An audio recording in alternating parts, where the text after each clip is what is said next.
Hey everybody, and welcome to the Deep Dive. Today we're tackling something that's probably on your mind a lot, if you're like me, and love working with web apps. Selenium versus Playwright. Which one should we be using for automation testing? I'll be honest. I spent way too much time going down the rabbit hole trying to compare these two. There are so many features and so many technical terms that can make your head spin, but luckily you're in good hands. Our expert today can make even the most complicated tech stuff sound easy to understand. So let's dive right in.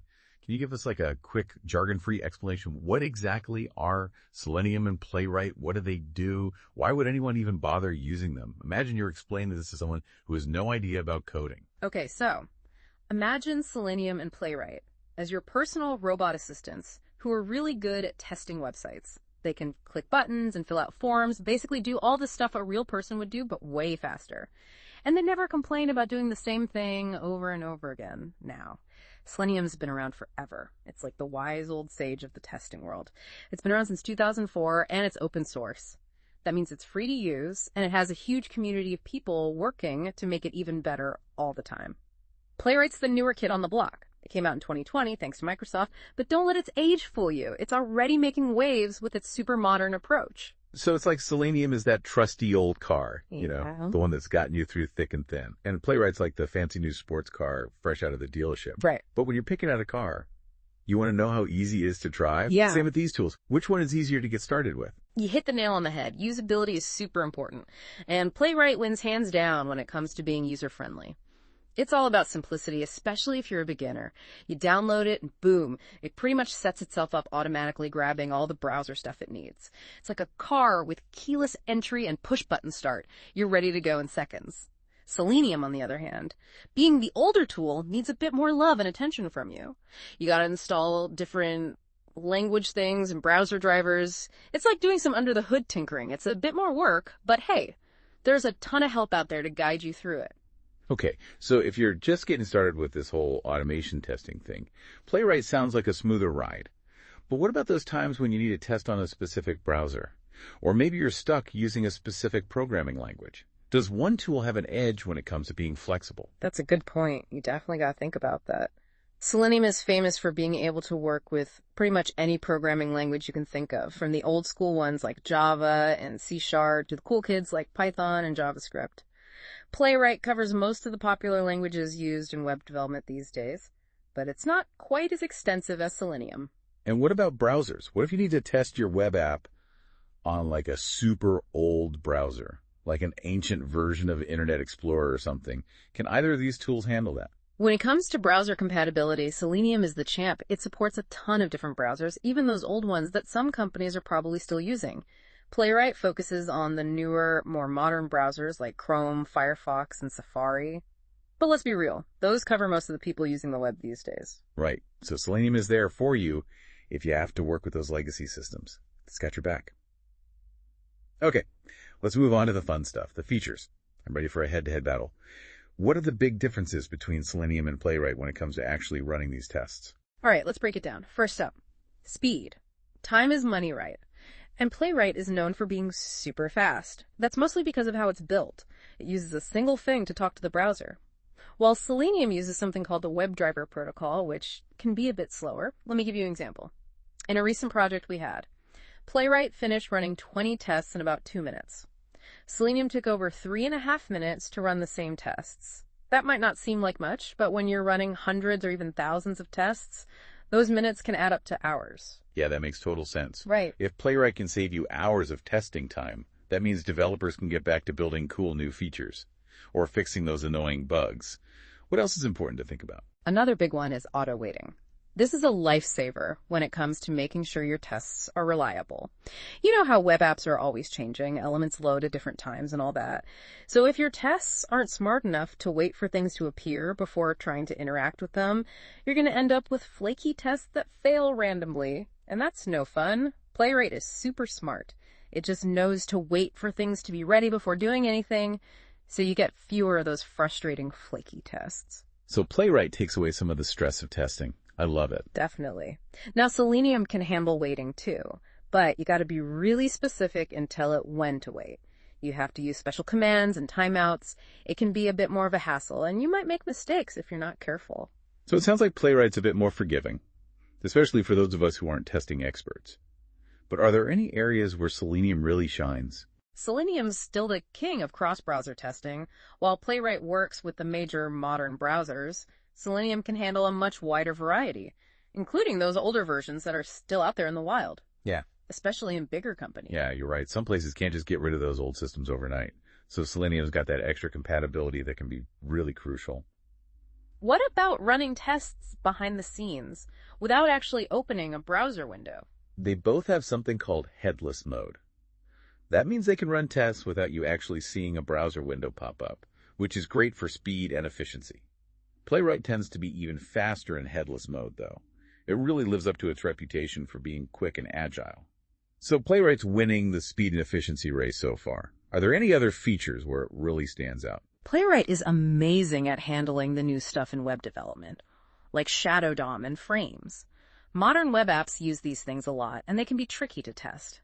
But Playwright handles them like a pro right out of the box.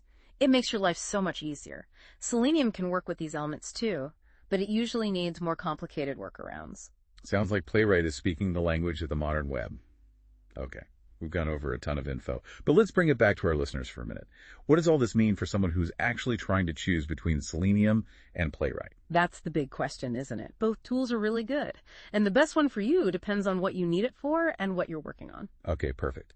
Let's dig into those key things to think about in part 2 of our deep dive into Selenium versus Playwright. Stay tuned. Welcome back to the deep dive.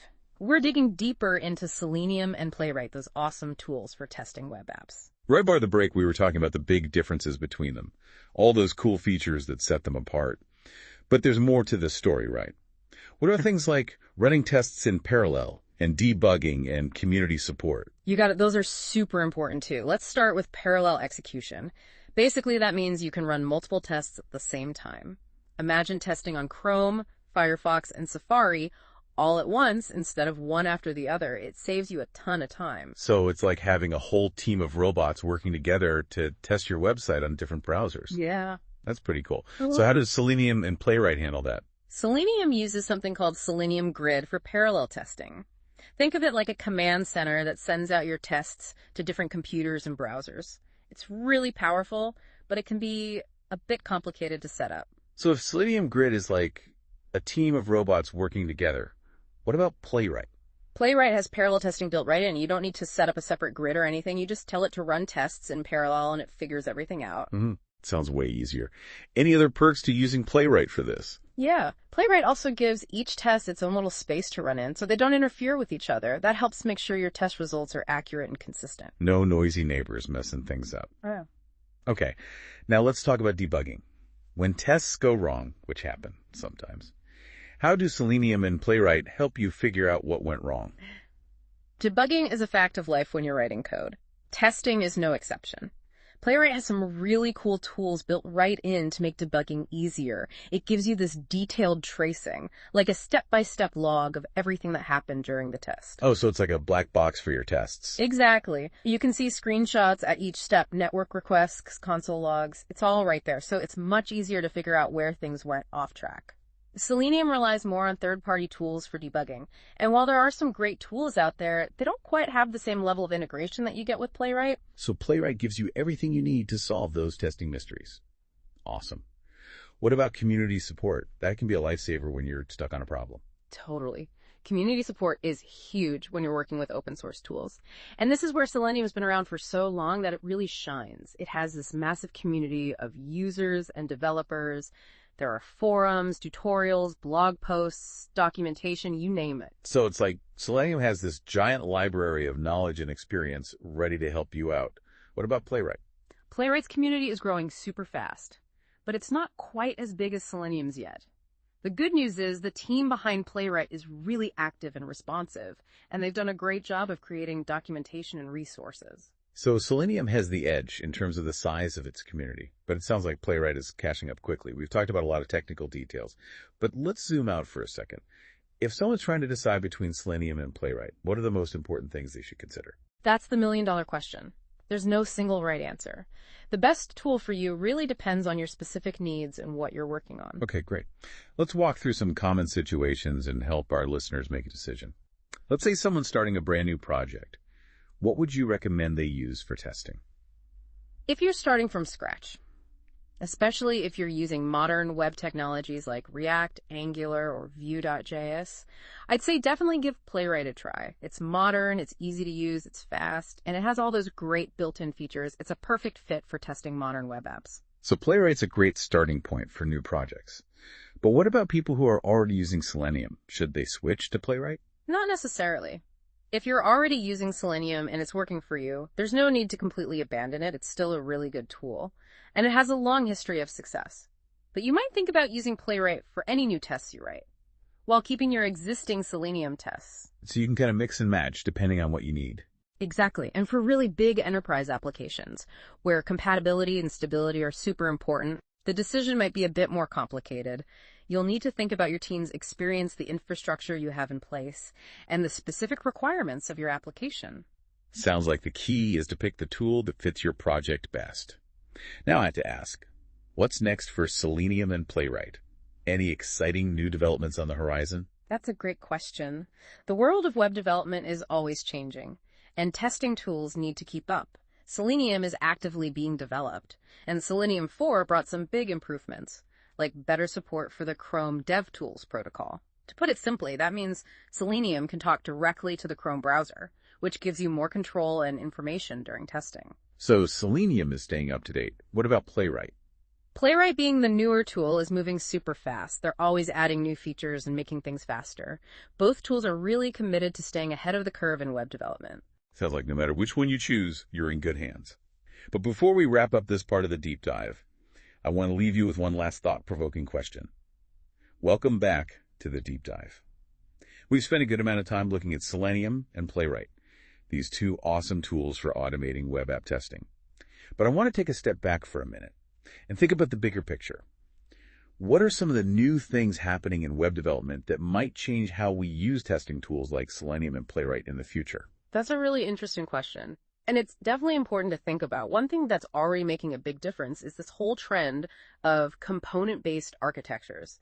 Frameworks like React, Vue.js, and Angular are super popular these days, and they encourage developers to build web apps as like a bunch of reusable components. So instead of building one giant website, you're building it like a Lego set, where each brick is a separate component. Exactly. And that changes how we think about testing. We need tools that can test each individual component on its own, and then also test how they all work together in the bigger app. So it's not just about testing the whole car anymore. We got to make sure each part of the engine, each wheel, each piece of the frame is working perfectly, and that they all fit together right. Yeah, that's a good way to think about it. And both Selenium and Playwright are getting better at handling this. Playwright, being newer, might have a bit of an advantage here, because it was designed with these component-based frameworks in mind. Interesting. What about the fact that web apps are just getting more and more complex in general? We have single-page apps and progressive web apps and serverless functions. Things are getting pretty complicated. How does that affect testing? That's a huge challenge for sure. We need testing tools that can deal with the fact that modern web apps are asynchronous. Things are happening in the background, data's coming from all over the place, and the user interface is always updating. So it's like trying to test a car while it's driving down the road. Yeah. And constantly adjusting to the changing conditions. Yeah, exactly. And Playwright, because it's good at handling asynchronous behavior, might have a bit of an edge here too. It makes sense that Playwright is built to handle those modern web complexities. Yeah. Are there any other trends we should be thinking about? One that's getting more and more important is accessibility testing. Making sure web apps are usable by everyone, no matter what their abilities are. It's not just a nice thing to do anymore, it's crucial. Absolutely. Everyone should be able to use the web, no matter what. Right. And that means we need testing tools that can help us find and fix accessibility issues early on. Things like making sure content is labeled correctly, that keyboard navigation works, and that the colors on the page have enough contrast for people with visual impairments. So the future of testing isn't just about making sure things work. It's about making sure they work for everyone. I like that. That's a great way to put it. And both Selenium and Playwright are working on getting better at this. Both communities are really focused on improving their accessibility testing features. Sounds like there's some exciting times ahead for both Selenium and Playwright. Any final thoughts for our listeners before we wrap up? The big takeaway is that both of these tools are great, and the best one for you depends on your specific needs. But no matter which one you choose, it's important to keep learning about these new trends in web development and how they're going to change the world of testing. This has been an awesome deep dive. Thank you so much for sharing your expertise with us. You're welcome. I always enjoy talking about this stuff. And to our listeners, thanks for joining us on this journey into the world of Selenium and Playwright. We hope you feel more confident about choosing the right tool for your next testing project. Don't forget to check out the show notes for links to all the resources we talked about. And if you liked this episode, make sure to subscribe to The Deep Dive for more in-depth looks at all things tech. Until next time, happy testing.